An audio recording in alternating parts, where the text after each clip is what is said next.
Welcome to Gotta Run with Will. This is your host, Josh Pesin. Today's guest is a former member of the Staten Island Athletic Club. She has run several marathons, including New York City, Chicago, Berlin, and Philadelphia. She is a senior staff editor at the obituaries desk of the New York Times and a keynote speaker on such topics as diversity and talking about people who are underrepresented members of society. She was named Incredible Woman of the Year by Porter Magazine in 2018 and has just wrote a book called Overlooked, a celebration of remarkable underrepresented people who broke the rules and changed the world. It is my honor to introduce today's special guest, Amy Padnani. I'd like to go back to your upbringing. How was your childhood? Oh, that's an interesting way to start. I grew up as the daughter of Indian immigrants. I was born and raised in Queens, and we were taught to work hard, blend in, assimilate with your neighborhood and your classmates as much as you can. And so that was really what I did. And bragging about success was not really part of the formula. It really was just about doing the best you can. And so that sort of came into play for me much later on. I had a sort of awakening in the last few years, thinking about diversity and particularly diversity in a newsroom. I work at the New York Times, and mainstream media is often thought of as the old boys club. But here I was, a young woman of color, and I started thinking a lot more about how my perspective might be useful in the newsroom. And so it's only lately that I've begun to really embrace my upbringing and my culture. Let's just backtrack a little before we get into what your career is. How'd you get into running? Oh, yes. When I was little, going back to childhood, I used to just sort of have these little races with other kids in the schoolyard. And I would often beat them. There was this one girl, she was pretty athletic, kind of a tomboy, and we would always be tied. And so I just sort of knew there might be something there. In the second grade, we had an event with the police athletic league where we went to a track and we raced. And I ended up placing second. It was about 8 or 9, second grade. I think I kind of had a feeling like there might be something here. But I didn't officially run any races until after I had graduated from college. Oh, wow. And actually, my first race was after I moved to Staten Island. I was working at the Staten Island Advance newspaper. There was a race called the High Rock Challenge in the Greenbelt. I know it well. It's a challenging race. It's people compare it to Tough Mudder, but I would say it's very different. You are running in the trails. You don't know the distance that you might do. It's advertised as around 7 miles, but there's like a scavenger hunt where you can actually get lost. And so some people ended up doing 10 miles.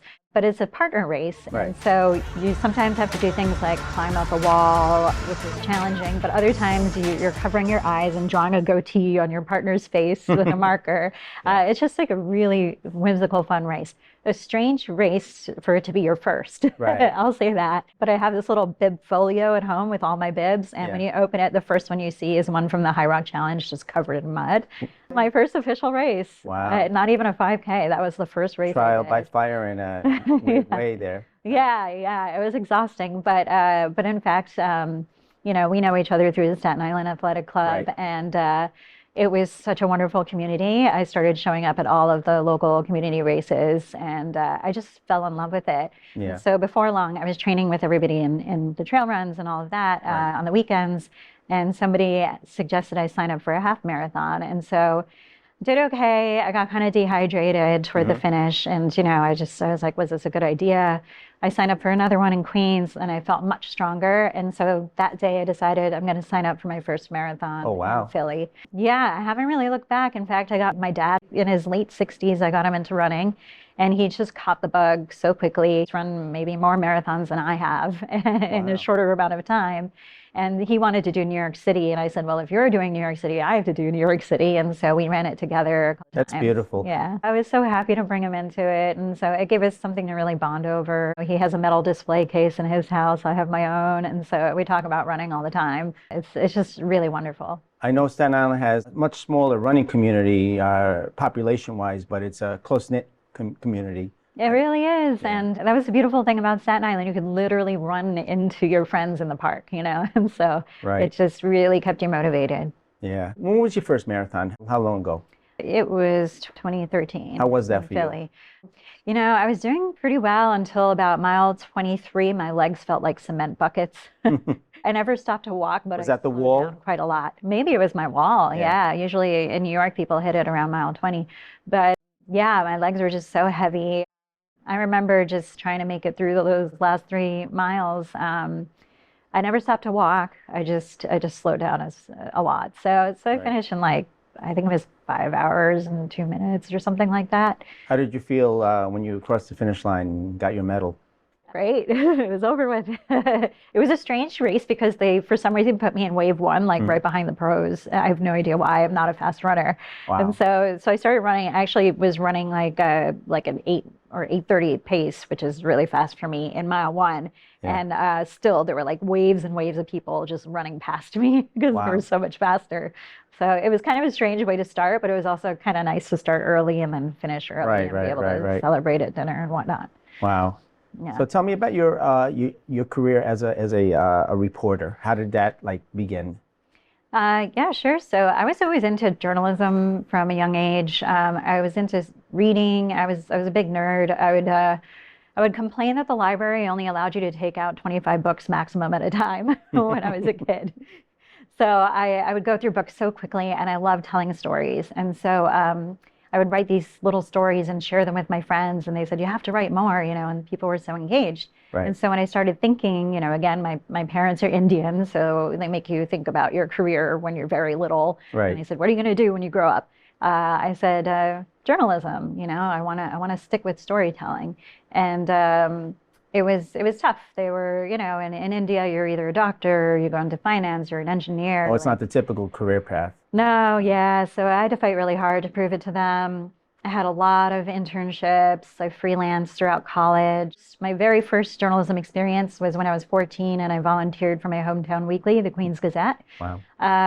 just covering these community board meetings where people are like, the dogs are barking too loud and the curbs are cut too high. And despite this thrilling experience in journalism, you know, I decided to continue and I've never looked back Were since these that big time. news stories or just local? Local community board meetings. Unfortunately for me, there was no big breaking news at those meetings, but that's okay. It was just my entrance into the career. So that was when I was 14. And then, of course, I worked for the high school paper, worked for the college paper. I had numerous internships around New York City area papers like Newsday and Hmm. the Star Ledger, the Journal News, the Wow. Herald News, and the Staten Island Advance. I worked there full time, and then finally I got a job offer at the New York Times. I switched. I initially started as a web producer there. I had web experience, knew how to build websites and things like that. It was my minor in college, web programming. So just as something to fall back on, as my parents said. How did you end up working in the obituaries desk? My name is Amy Padnani, and I'm an editor on the obituaries desk at the New York Times, or as some friends call me, the angel of death. In fact, people will ask me, isn't it depressing working on obituaries and thinking about death all the time? But you know what I tell them? Obits aren't about death. They're about life. They're interesting. They're relatable, often about something you never knew. You know, it's strange because the obituaries desk at the New York Times has this reputation as the last stop in your career, you know, right before you retire. And a lot of people who land on obits, people ask them, like, what did you do? Why are you being punished? But I actually applied for a job and got it. In fact, I would say I was dying to get there, and I was really really happy when I got the job. So at the time, as you know, I was working on the website of the New York Yeah. Times. They were looking for somebody to help with audience engagement, Hmm. digital storytelling, you know, being faster with breaking news on the web. And so they brought me along. Before long, there was a reorg at the company where there were no longer web people and print people. Everybody did everything. And so I became a traditional story editor. Oh, wow. Yeah. Mhm. So now I've been there for 7 years, and I've been an editor for the better part of those years, about 6. Yeah. Tell us more about the history of the Overlooked series, which, from what I learned, you created. Right. So I joined Obits in January of 2017, and By March, there was a post by the public editor, it's kind of like an ombudsman at the New York Times, saying, the lack of female leadership at the newspaper is trickling down into our coverage. And she used obituaries as an example. She said, for instance, last year, only about 20% of the obits that were published were about women. And so this statistic really stood out, and colleagues of mine from around the newsroom wrote, and women, and they said, thank goodness you're there and you can make a change. Now, I'm 3 months into my new job on this brand obituary spanking new. scheme. Yeah, like, oh, way to lay on the pressure. But yeah, but then, I noticed we would also get emails from readers sometimes, and they would say the same thing. Some people said, I sat there and I tallied and I saw that only 1 of every 5 obituaries is about a woman. And they wanted to know, why don't you have more women and people of color in your obit pages? It was a fair question. And since I was new, I didn't know the answer. And so I asked my boss, I said, how do we respond to these readers? And he said, well, the people who are dying today, they're from a generation when in their heyday, women and people of color were not invited to the table to make a difference. And so naturally, in a generation or two, we'll start to see more of a balance in our coverage. There's some truth to that answer, but I still wasn't satisfied. I thought, like, there's got to be people out there. Can't we just look a little harder? Right. So I started on this mission, contacting foreign correspondents, for instance. You're our eyes and ears in the far-flung parts of the world. Can you let us know if people in your regions die? And so I just started brainstorming different ways. Right. But then I started coming across these interesting names in history just through my day-to-day research on obits. And on a hunch, I would check our archives to see if those people got obituaries. Spoiler alert, they did not. And so I started chatting with some colleagues, and together we brainstormed an idea, what if we were to tell their stories now? So I went to my boss and I said, well, what do you think? At first it was, this is the news, we don't have time to look back in history. We only have so many writers. Like, how are we going to have the resources to do this? Right. But I started talking to some more people around the newsroom, and we found those resources, and we found more writers. And so before long, everybody was just swept into this project. There was so much enthusiasm around the building. People were just raising their hands. Can I write one? Can I write one? Wow. And so we launched on March 8th, 2018, which was International Women's Day. Appropriate. Yeah, it was an appropriate day. We started with the stories of 15 women in history. Some of them were really remarkable surprises, like Sylvia Plath, the brilliant poet. We never did her obit. Ida B. Wells, the pioneering journalist who started a campaign against lynching.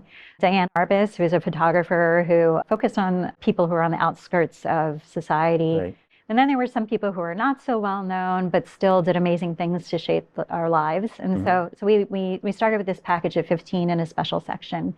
And I remember the night before, March 7th at 11:59 p.m., I'm at home and I'm about to hit the button to publish it right at midnight. And then I go to bed. I wake up the next day and I check my email. I had like at least 200, 250 emails from people. I don't know how they woke up so early or stayed up so late in between. Night but birds. they were just amazed by the project. They said, I cried on my way to work reading these stories, and I felt seen for the first time ever. Wow. And it had become kind of a personal mission for me. I wanted to see people like me represented in our newspaper. Right. But I had no idea how many other people were walking around feeling kind of invisible like I was. I mean, as I said earlier, and it was a good question that you asked about my childhood, I was taught to blend in, assimilate, not like talk about my successes and achievements. And I was just thinking about how so many other people were probably taught the same thing and just never really thought to talk about the remarkable things that they do. That's probably why a lot of these people were overlooked to begin with. Right. And all those people who said they felt invisible, I could understand. I could understand why myself. It was hard to narrow it down to 15. We had assigned about like 30 or so pieces, and most of those people filed on time. And so we edited all of them, and then we had to pick the 15, which was tough. So we picked the 15, and then we knew that this series would continue. We would publish about 1 a week. Now I publish about every other week, so 2 a month. See. But yeah, it's that was in 2018, and it's still going on. You can find it in print on Mondays, every other Monday roughly, in the obituaries section, and online it's nytimes.com/overlooked. It's 2024 now. 6 years now that you've been doing that. Mm-hmm. Have any of the descendants or family members of the stories, the subjects of these stories, have they contacted you at all to acknowledge, to thank you for acknowledging those subjects? Yeah, so usually when a writer is doing research for the obituary, they will try to find these surviving family members. Mm-hmm. It can be tricky because some of these figures died like over 100 years ago, Yeah. and perhaps all their descendants are gone as well. In that initial package of 15 from March of 2018, we had Margaret Abbott. She is the first woman to have won in the Olympics. It was in golf in France. And technically, the tournament she played in was not considered part of the Olympics when she played it. But later on, it was deemed to be part of the Olympics. And so she became the first winner. And so when our reporter got a hold of her like grandnephew or whoever it was, he said, oh, Aunt Margaret did that? And so he had no clue. And other times it's the actual descendants who pitched the stories. And so one of the subjects in this book, Sinclair Clark, he's a taxidermist or a tanner who prepares animal skins. Right, I know he did a lot of the very famous animals in the Museum of Natural History, like the whale and... He did an elephant there. There are others around the world, even in Australia, I believe. Yeah, and there's a photo of him in the book, but it was like a New York Times file photo that no one knew who this guy was at the time. Magazine, And now he's featured in your book. He was just unnamed in it. And so his granddaughter, she discovered his work when he was in his 90s, I believe, and he was still alive. So she went to the Bronx to interview him. Yeah.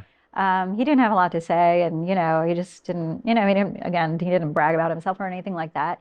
And then that was it. She had a short conversation, and that was it. And then it was only after he died, she was at a conference, and she met someone who said, oh, is your grandfather Sinclair Clark? And she said, yeah. And he said, oh my gosh, he taught me everything I knew in taxidermy. And so she came to do more research and realized just how big a deal he was. And so so she pitched his story to us, and it's a really lovely one that deserves to be told. I know one of the subjects, Mickey Gorman, you personally wrote about. She's a runner. Tell me what that was like writing about her. Yeah, especially as a runner, it was so neat to read about her amazing career. I mean, she broke multiple records in her time. I kind of identified with her story a little bit. She was an immigrant. She came from Japan. I believe she was born in China of Japanese descent. And her family didn't have a lot of money. They were very poor growing up. They never had enough to eat. And so when she moved to America, to California, she told her husband, I'm really ashamed by how small I am. And he said, come to the gym with me. Maybe if you work out, you'll be more hungry. And so she saw these people running on a track, and she said, ooh, what's that? And decided to try it, and then learned she had this talent, and people around her saw. There was she just entered I think it was like one of the first contests she entered to run 100 miles on that track. And she got to around like mile 86 or something like that, and then started crying because she couldn't finish. Wow. And she came back the next time they had that contest and finished, and she was really happy. So then coach said, why don't you try running the New York City Marathon and the Boston Marathon? And she's like, okay. And then she ends up winning for women in the New York City Marathon twice, and she won Boston as well. In fact, I believe nobody since her has won both races in the same year. It was also pretty amazing because it took 40 years before another American woman would win the New York City Marathon, and that was Shalane Flanagan, and I think it was 2016, that's right? So she held that record for all that time, and I feel like nobody knew that. The book really fleshed her out and told me her story. Not to mention she was about 40 years old. She had already given birth. She was a mom. For her to have run that fast and broken those records for her day was absolutely amazing. Amazing. Now, every single entry I read, I pictured this would make a great movie. And I know at least one movie was made from one of the subjects, The Imitation Game. Oh, yeah, Alan Turing. Alan Turing, great movie. Is there any talk about making a film or TV series about the stories in your book? We've had some interest. There was at one point going to be a Netflix series that was killed. We had written some episodes already. They had paid for a writer's room and everything. So that didn't happen. I've gotten some interest recently from a documentary filmmaker, and curious to see where it goes. But if anybody watching this is interested in optioning the rights, I think there are so many amazing tales to tell. I agree with you. It transfers like Truth is stranger beautifully. than fiction. These are great stories. Can I tell you about some of my favorite quirky ones? Yes. Since putting Go this ahead. together. Since we're here. Yeah. So like right here on the cover of the book, on the bottom, Right. there's Harry Rogers. Yeah. She was a transgender ventriloquist. If you watch her YouTube videos, she's absolutely hilarious. Well, ladies and gentlemen, my name is Terry Rogers. I do not originate from this part of the country, as you've probably all guessed. I do, however, originate from a little country town where I live in a cottage with my family, and our cat is dead. And my mother, who's...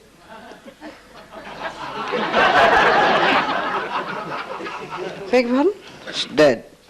What's dead? Your cat's dead. When did this happen? This morning. Well, why didn't you tell me? Now, the last knee just mentioned your cat. I thought, tell it's dead. You mean to say you wait until we're in front of all these people to tell me my cat is dead? Well, it is dead. It's dead as a doornail. I saw it myself, did I? But you don't go up to people and say your cat's dead. Oh, I bloody do.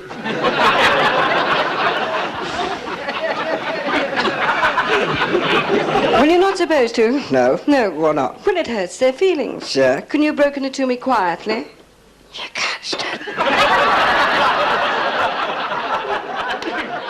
So I was laughing so hard, and so like just everything with her is just like amazing.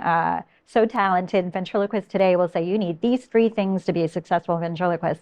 Well, she had this 4th thing, and so her story is wonderful. She wasn't totally accepted for who she was since she was transgender, and I think that always kind of sat wrong with her. As she had heard about another entertainer whose career was ruined once he came out, and so she just kept it quiet. Such a shame that people had to face what they did in the day. I mean, not to say our problems are solved. Like, one of the things that I've learned from all the research and all the struggles of the people in this book is that like actually not a lot has changed. Our clothing has changed, the way we speak, we have cars instead of horses, but Yeah. a lot of the struggles that people then faced still face today. Right. And so it's like, when you think of it that way, it's a little bit disheartening, but also I think it's so key because history teaches us so much about our modern day. Right. It's like another reason why I think telling these stories is so important. Right.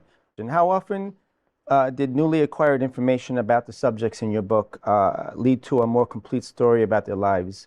For example, Grandma Gatewood, I read she's featured in your book. She was in her 60s and one of the first women to hike the whole Appalachian Trail by herself, and she did it multiple times.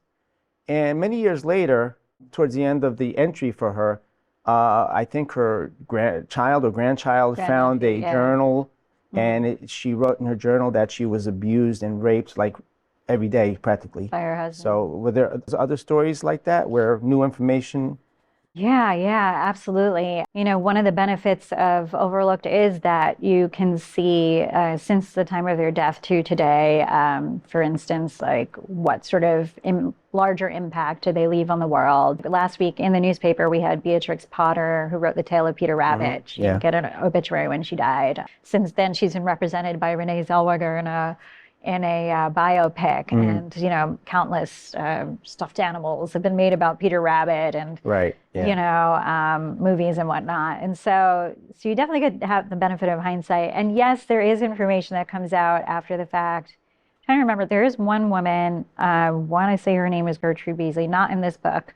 She went missing. And a writer at the New York Times was working on a separate project and came across her name. And she never got an obituary because she went missing. Since it took like 2 decades maybe before someone decided to try and track her down. She had been a writer, and her memoirs had sparked a lot of interest in her day. So these people had gone and tried to figure out what had happened to her, and had ultimately learned she was in a mental institution. They learned about all of the things that happened to her since her death. And so the overlooked obituary covered all of that. Wow. What had happened to her. And, she had been abused when she was young, which is part of what was in her memoir. And it's no wonder that she struggled later in life. And so, yeah, there are probably happier, more interesting examples, but that's the first one that comes to mind. Right. I see. I noticed a pattern with some of the stories. Many of the women's stories in particular, they ended with never married, had no children, and lived alone for much of their life. Do you think that their choices to achieve greatness may have affected their marital status? Yeah, it's possible. These days when we write day-to-day obituary, I recommend that we don't include that line because I don't feel like it's necessary. I think a lot of people can have completely fulfilling lives without ever marrying or having children. And so yeah, I think these days I'm like, it feels kind of old school to even mention it. In other instances, a lot of the women were, we believe they might have been lesbians, but they didn't want to come out for societal reasons. I'm thinking you just reminded me of a more recent obituary in your book, a mountain climber. She was Alison married. Hargreaves? I think so. Yeah. Married with children, and she went up Mount Everest and some other mountain, Yeah. and married with children. And unfortunately, she eventually died from one of her mountain climbs. Yeah. So yeah, I think first person, not just first woman, who climbed Mount Everest without bottled oxygen. So she just relied on her own body. And she had 2 little children, and she would get criticized a lot. You should be at home taking care of your kids. Why are you doing this? But she inspired both of her kids to climb mountains. Unfortunately, I learned one of them died. Yes, I read that too. In It a was mountain in the climbing book. accident also. Yeah, it's in the book. These people did what they loved. I don't think you can fault them for it. Right, and I think the family was fully supportive of what she did too. Completely supportive of what she wanted to do. Yeah, and she was amazing. I mean, I think it's rather narrow-sighted for people to say you should be at home taking care of the kids when she's breaking records. Exactly. You did a TED Talk about the series, the Overlooked series. Tell us about your experience doing the TED Talk. Yeah, that was really interesting. I actually had done an interview for something called Creative Mornings. And someone in the audience knew somebody at TED and saw me and Connections. and so connected us. This is why you shouldn't say no to an opportunity. You just never know who you might meet. And so that's how that came to be. And they help you like shape your speech, and they kind of coach you through it. You do some rehearsals, you do memorize the entire thing, and then there you are in front of a huge crowd. And it's, and I think about this when I watch other TED Talks because it was a really hot July day and I was trying to figure out what to wear.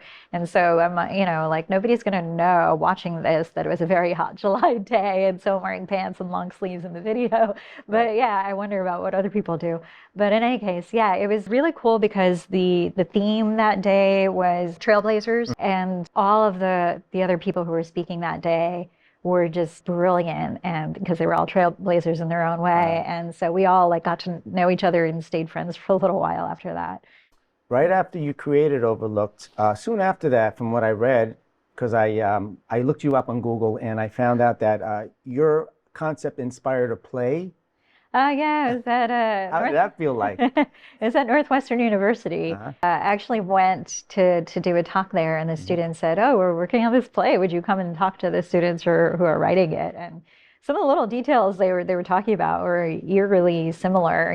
They said their main character named Andy, she was passed up for a promotion at her job, and was kind of relegated to. She was actually given some fluff assignment about street namings, that there were these streets were being named after historic figures. And so she went down to the morgue. We have a morgue at the New York Times, the sub-basement level area where we have all these cabinets with like old photographs, like millions of old photographs. It's fun to see because they have all the crop markings that they do with a special crayon and all the old captions and writing on the back. The morgue is an amazing place, and they have all these old clippings that are so useful about every single person that we research, even for day-to-day obituaries. So they have a representation of the morgue. She goes down to the morgue and she asks, do we have any clippings on these people? And then learns the women didn't get obituaries and decides to write their obituaries then. For the Record by Andy Masad.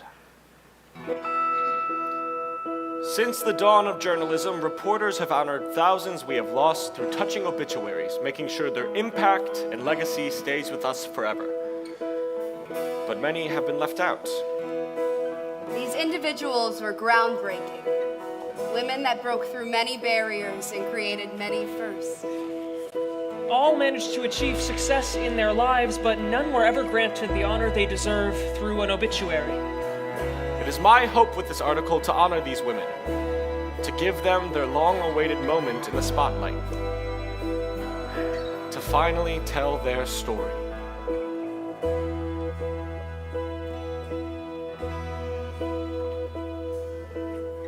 Deborah Sampson, born 1760, died 1827.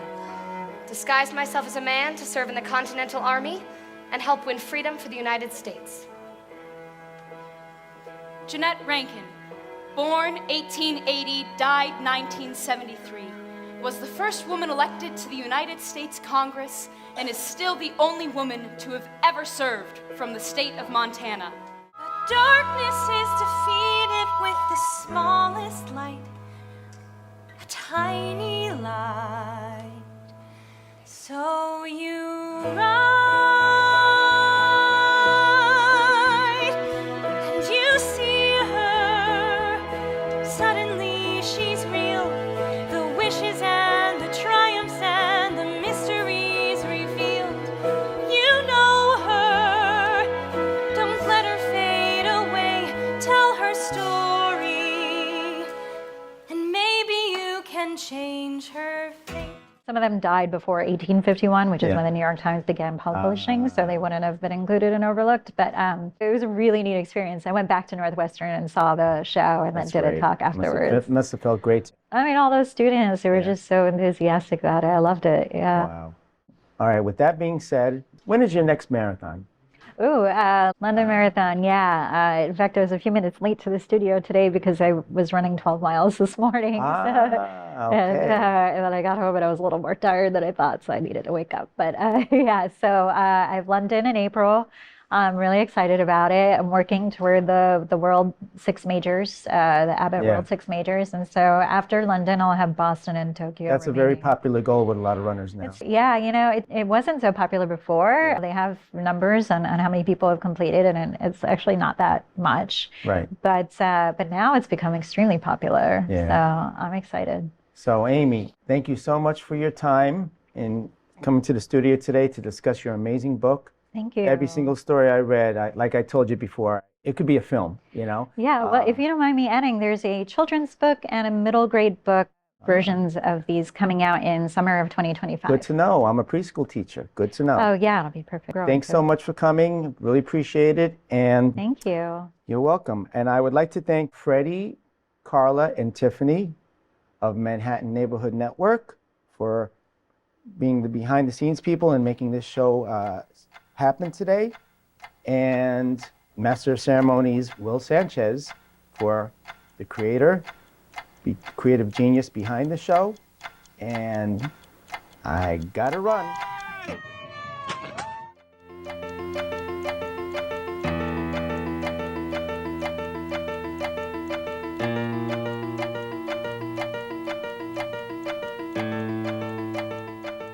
I just had a wonderful conversation with my good friend Josh Pesin on Gotta Run with Will about my book, Overlooked. One thing I didn't get to mention was that it was such an enormously collaborative project. There's no way I could have done this alone. Hundreds of writers have contributed to this project, countless editors, photo editors, so many brilliant minds and voices, which is key to the democratic nature of including all of these voices. So thank you so much, and I gotta run.